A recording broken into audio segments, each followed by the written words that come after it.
प्रिय विद्यार्थियों, स्वागत है आपका एके कैंपस की ऑनलाइन क्लासेस में। आज हम हिंदी व्याकरण के बहुत ही महत्वपूर्ण प्रकरण संधि का अध्ययन करने वाले हैं। परीक्षा की दृष्टि से संधि बहुत ही महत्वपूर्ण प्रकरण है। परीक्षा में संधि से संबंधित प्रश्न हल करते समय हमारे सामने बहुत सारी उलझन आ जाती है, क्योंकि संधि में बहुत सारे नियम होते हैं। उन नियमों में हम इतने उलझ जाते हैं कि प्रश्नों को हल करने में हमें बहुत कठिनाई होती है। लेकिन आज हम ऐसी ट्रिक के माध्यम से अध्ययन करेंगे जिसके माध्यम से हम प्रश्न पत्र में बड़ी ही आसानी से संधि के प्रश्नों को हल कर सकते हैं। तो चलिए अब हम अध्ययन करते हैं संधि का। देखिए, हमारा प्रकरण है संधि। सबसे पहले हम इसकी परिभाषा को जानते हैं। देखिए, इसकी परिभाषा है दो या दो से अधिक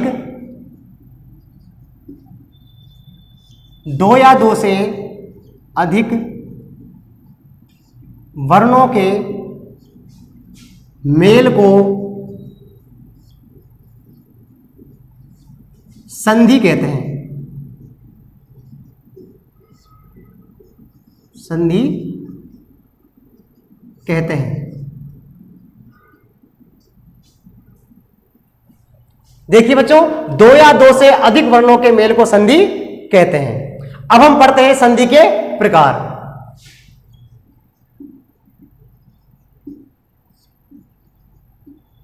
संधि के प्रकार। संधि के तीन प्रकार माने गए हैं, जिसमें पहला है स्वर संधि,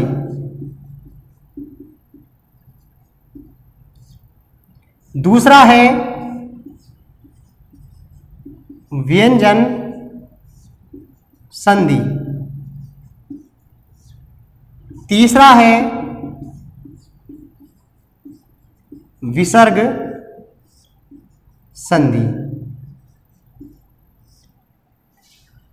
स्वर संधि, व्यंजन संधि और विसर्ग संधि, ये इसके तीन प्रकार हैं। स्वर संधि में स्वर का स्वर से मेल होता है, व्यंजन संधि में स्वर और व्यंजन का मेल होता है, और विसर्ग संधि में स्वर और व्यंजन के मेल से विसर्ग में विकार उत्पन्न होता है। तो ये हमारे तीन प्रकार हैं, और अब हम प्रत्येक प्रकार का अच्छे से अध्ययन करेंगे। ऐसी ट्रिक के माध्यम से अध्ययन करेंगे जिससे आपको स्वर संधि, व्यंजन संधि और विसर्ग संधि तीनों के नियम अच्छे प्रकार से समझ में आ जाए और आप प्रश्न पत्र में अच्छे प्रकार से प्रश्नों को हल कर सकते हैं। तो चलिए अब हम संधि के प्रथम प्रकार स्वर संधि का अध्ययन करते हैं। देखिए, अब हम पढ़ते हैं स्वर संधि के बारे में। तो स्वर संधि स्वर का स्वर से मेल होना स्वर संधि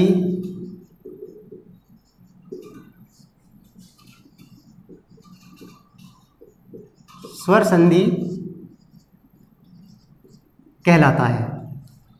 स्वर का स्वर से मेल होना स्वर संधि कहलाता है। अब हम बात करते हैं स्वर के प्रकारों का। तो स्वर संधि के प्रकार। स्वर संधि के 5 प्रकार हैं, और इन 5 प्रकारों का हम अच्छे प्रकार से अध्ययन करेंगे। तो पहला प्रकार है इसका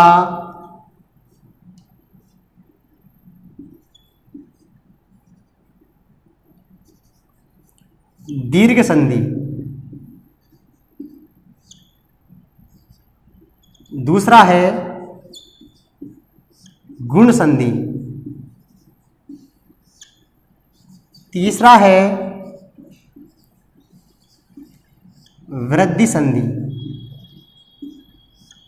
चौथा है यण संधि, और पांचवा है अयादि संधि। तो स्वर संधि के ये 5 प्रकार है: दीर्घ संधि, गुण संधि, वृद्धि संधि, यण संधि और अयादि संधि। ये तो हो गई। तो ये इसके 5 प्रकार हैं। अब हम अध्ययन करते हैं सबसे पहले प्रकार का, दीर्घ संधि का, जो कि बहुत ही महत्वपूर्ण है।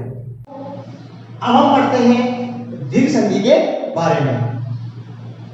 ह्रस्व या दीर्घ स्वर का अपने ही वर्ग के स्वर से मेल होना दीर्घ संधि कहलाती है। चाहे वो ह्रस्व स्वर हो या दीर्घ स्वर हो, जब इनका मेल अपने ही वर्ग के स्वर से होता है तो उसे हम दीर्घ संधि कहते हैं। अब देखिए, मैंने इस सारणी में 11 स्वरों को लिख दिया है, ठीक है ना। और ये 11 स्वर है, इनका भी एक वर्ग होता है। जैसे हम पहले कॉलम की बात करें तो इसमें अ है और आ है। इन दोनों को बोलते हैं अ वर्ग। इधर दूसरे कॉलम में है ई और ई, तो इसको हम बोलते हैं ई वर्ग। इसके बाद है उ और ऊ, तो यहां पर इन दोनों को बोलते हैं हम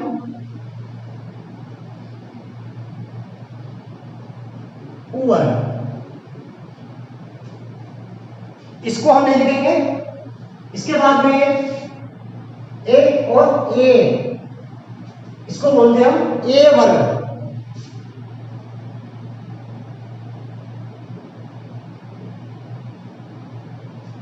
इसके बाद में आखिरी कॉलम में है ओ और औ, तो इनको बोलते हैं हम ओ वर्ग।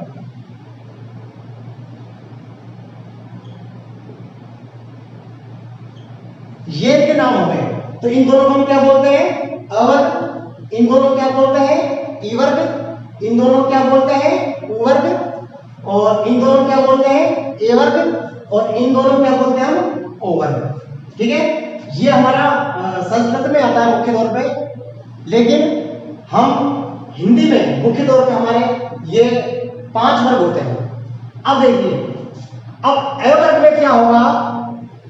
इसका मेल इससे होगा, या फिर इसका मेल इससे हो, या इसी का मेल इससे हो, या इसी का मेल इससे हो। देखिए, या तो ये होगा कि अ का मेल किससे होगा? आ से। ठीक है, अ का मेल किससे होगा? आ से। इसका मेल इससे होगा ए वर्ग में, तो क्या बनेगा इसका? आ। या फिर इसका मेल इससे हो, या ये होगा कि आ का मेल इससे होगा ऐसे, तो भी क्या बनेगा इसका? आई बनेगा। या फिर इसी का मेल इसी से हो, जैसे अ का मेल अ से, तो भी क्या बनेगा? आई बनेगा। यदि इसका मेल भी इसी से हो तो भी क्या बनेगा? आई बनेगा।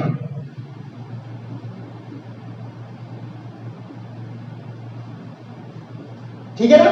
तो देखिए, यहां पर अ का मेल किससे हुआ है? आ से, तो क्या बना है? आ। और आ का मेल किससे हुआ है? ऐसे, तो भी क्या बना है? आ। यानी ए का मेल से हुआ तो भी आई बना है, और आ का आ से मिला तो भी आ ही बना है। यानी इसका इससे मेल हो, चाहे इसका इससे मेल हो, या इसी का इससे हो, या इसी का इससे हो, लेकिन बनेगा क्या? सब में दीर्घ आ बनेगा। इसी प्रकार हम चलते हैं ई वर्ग पर। तो ई वर्ग में यदि छोटी ई का मेल बड़ी ई से हो, या बड़ी ई का मेल छोटी ई से हो, या छोटी ई का मेल छोटी ई से हो, या बड़ी ई का मेल बड़ी ई से हो, तो क्या आएगा? ई का दीर्घ आएगा। देखो, यदि ई का मेल किससे हो? ई से, तो क्या आएगा? दीर्घ ई आएगा। अगर ई का मेल ई से हो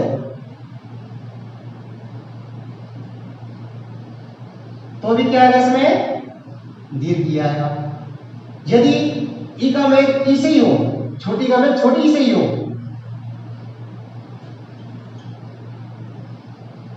तो भी क्या आएगा? दीर्घ ई आएगा। और यदि बड़ी ई का मेल बड़ी ई से हो तो भी दीर्घ ई आएगा।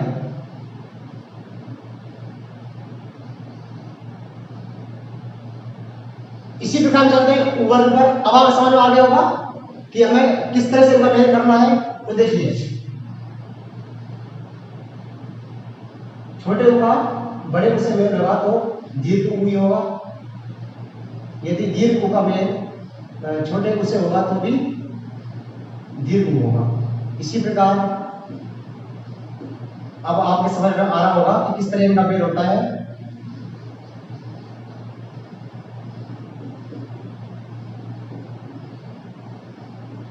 ठीक है, इसी तरह चलते हैं ए वर्ग पर। तो यहां पर भी वही है, इसी प्रकार से यहां भी ऐसे करेंगे तो दीर्घ ए हो जाएगा। यदि दीर्घ ए का मेल छोटे ए से हो रहा है तो भी दीर्घ ए होगा। इसका भी देखिए दीर्घ ए हो जाएगा और इसका भी दीर्घ ए होगा। यानी सबकी प्रक्रिया बिल्कुल एक ही है।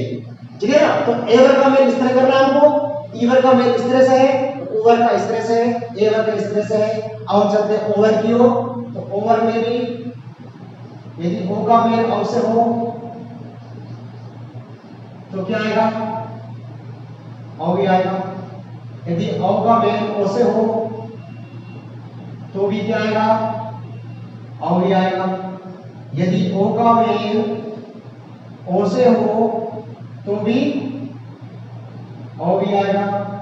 और यदि औ का मेल औ से हो तो भी ओ आएगा। तो ये हमारे वर्ग है, ए वर्ग, ई वर्ग, उ वर्ग, ए वर्ग और ओ वर्ग, और उनका इस तरह से आपको मेल करना है। ये सारणी आपको विशेष तौर पर ध्यान रखनी है कि देखो ए वर्ग का मेल हमें यदि इस कैसे भी प्रकार से क्वेश्चन आए तो हमें मेल उसका दीर्घ। अब हम ये मैंने आपको उदाहरण लिख दी है और अब हम इन प्रश्नों का हम समाधान करते हैं। देखिए, पहला उदाहरण है हेम प्लस आल्य। तो देखिए, प्लस से पहले क्या है यहां पे म, और प्लस के बाद क्या है यहां पर आ। लेकिन जब हम म के बोलते हैं तो जो कौन सी ध्वनि आती है, अ की ध्वनि आती है। ठीक है ना। तो प्लस से पहले जो भी वर्ण है उसको आप बोलिए तो उसके बोलने पर जो ध्वनि आएगी है ना, उसको आप यहां लिखिए। तो कौन सी ध्वनि आ रही है, म के बोलने पर अ की ध्वनि आ रही है। किसकी ध्वनि आ रही है, अ की। और प्लस के बाद में क्या यहां पर आ है। ठीक है ना। अब देखिए, यानी ये जो ध्वनियां आ रही है ये कहां पर इसका मेल हो रहा है, इधर देखिए, यहां पर अ है और यहां पर आ है, तो वही यहां पर है। यानी जब इन दोनों का मेल होगा तो क्या बनेगा, आ बनेगा। देखिए, इसमें अ की ध्वनि है, इधर आ है। अब क्या होगा, जब इनका मेल होगा तो ये जो आ है ये यहां से पूर्ण रूप से हट जाएगा। ठीक है ना। और ये इसका मेल कहां होगा, इधर होगा। तो अभी यहां पर अ की मात्रा है, लेकिन जैसे इसका मेल होगा तो इसमें आ की मात्रा लग जाएगी, ये म की जगह मा हो जाएगा। तो क्या बन जाएगा इसका, हिमालय। क्या बन जाएगा, हिमालय। इसी प्रकार दूसरा हमारा उदाहरण है शरण प्लस आगत। अब देखिए, प्लस से पहले क्या है ना, और उसके प्लस के बाद क्या है, आ। लेकिन जब हम इसको बोलते हैं तो किसकी ध्वनि आती है, अ की ध्वनि आती है। किसकी ध्वनि आती है, अ की। और प्लस के बाद क्या है यहां पर, आ है। दोनों आपस में मिलेंगे तो क्या हो जाएगा, आई हो जाएगा, या दीर्घ हो जाएगा। अब इधर भी हमें क्या करना है, अभी यहां पर अ की ध्वनि आ रही है, लेकिन जैसे ही इसका मेल होगा तो यहां से ये आ हट जाएगा, ये पूरा आ है से हट जाएगा। ठीक है, इसका मर ये यहां पर मिल जाएगा। तो अब यहां पर अ की मात्रा है, अब यहां पर ये आ की मात्रा हो जाएगी। ठीक है ना। तो क्या बन जाएगा यहां पर, शरणागत। ठीक है। अब हम बात आते हैं तीसरे उदाहरण पर। तीसरा है भ प्लस आनक। तो प्लस से पहले यह है और प्लस के बाद क्या है, आ है। तो यह में कौन सी ध्वनि आ रही है, बोलने पर अ की ध्वनि आ रही है। और प्लस के बाद क्या है, आ है। और जब ये दोनों आपस में मिलेंगे तो कौन सा होगा, दीर्घ आ होगा। तो इसी प्रकार जैसा मैंने यहां किया था, ये आ पूरा यहां से हट जाएगा और इसका मेल यहां हो जाएगा। तो अभी ये में अ की मात्रा है, लेकिन अब कौन सी मात्रा हो जाएगी, आ की, ये दीर्घ मात्रा हो जाएगी। तो अब यहां पर क्या हो जाएगा, भयानक। अब देखिए आपने जब 3 उदाहरण देखे हैं, अब देखिए यहां पर जब हमने बोला है तो भी अ की ध्वनि आई है और पीछे भी आ है, यानी प्लस से पहले भी स्वर है और प्लस के बाद भी स्वर है, और जो स्वर है वो एक ही है, ए वर्ग है। तो ए वर्ग का ए वर्ग से मेल हो रहा है, तो क्या बढ़ रहा है यहाँ पे, दीर्घ आ बढ़ रहा है। तो इस तरह से हमें ये उदाहरण करने हैं। अब हम आते हैं चौथे उदाहरण पर। अब यह है ई वर्ग का। अब देखिए रवि प्लस इंद्र। अब आप देखिए कि प्लस से पहले क्या है, यहां पर वह है, और वह में छोटी ई की मात्रा लगी हुई है, और प्लस के बाद भी छोटी ई है। अब यानी ये वाला है यहां पर, ठीक है, यानी प्लस से पहले भी छोटी ई है और प्लस के बाद भी छोटी है। और जब ये दोनों आपस में मिलेंगे तो क्या होगा, ये जो ई है ये यहां से हट जाएगा और इसका मेल कहां हो जाएगा, इस वाली में हो जाएगा।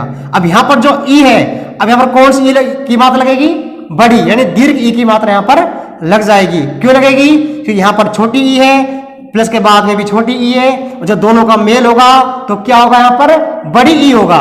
तो अब यहां पर जो छोटी भी है वो क्या बन जाएगी, बड़ी भी बन जाएगी। तो क्या हो जाएगा इसका, रविंद्र। अब हम आते हैं 5वें उदाहरण पर। इधर देखिए परी प्लस ईक्षा।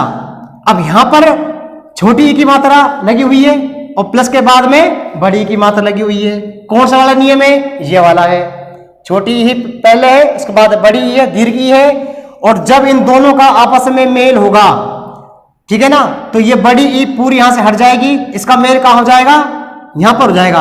अब यहां पर पहले से छोटी ई की मात्रा लगी हुई है, लेकिन अब ये कौन सी हो जाएगी, बड़ी ई की हो जाएगी, क्योंकि इसका मेल यहां हो गया है। तो अब क्या हो जाएगा इसका, परीक्षा। अब हम आते हैं छठे उदाहरण पर। इधर देखिए हरि प्लस ईश। अब यहां पर देखिए प्लस से पहले कौन सी मात्रा है, छोटी ई की है, प्लस के बाद में कौन सी है, बड़ी ई की है, ठीक है ना। तो यही वाला नियम है, जो ऊपर था वो यहां पर है, ठीक है। तो ये वाली ई यहां से हट जाएगी और यहां बड़ी ई की मात्रा लग जाएगी, जहां पर पहले से छोटी ई की लगी हुई है, लेकिन जब ये दीर्घ ई यहां आएगा तो यहां पर छोटी ई की मात्रा हट जाएगी और दीर्घ ई की लग जाएगी। तो क्या हो जाएगा यहां पर, हरीश। अब हम आते हैं 7वें उदाहरण पर, जो कि उ वर्ग का है। अब देखिए भानु प्लस उदय। तो प्लस से पहले यहां पर कौन सी उ की मात्रा है, छोटे उ की है, और प्लस के बाद में भी छोटे उ की मात्रा है। यानी ये वाला यहां पर नियम लग रहा है कि प्लस से पहले छोटा हुए और प्लस के बाद में भी छोटा हुए, तो जब दोनों आपस में मिलेंगे तो कौन सा होगा, दीर्घ उ होगा। तो यहां पर इधर छोटा हुए है, इधर छोटा हुए, और जब ये दोनों मिलेंगे तो ये उ यहां से हट जाएगा और यहां पर बड़े उ की मात्रा लग जाएगी। तो क्या हो जाएगा इसका, भानुदय। अब हम आते हैं 8वें उदाहरण पर, वधु प्लस उत्सव।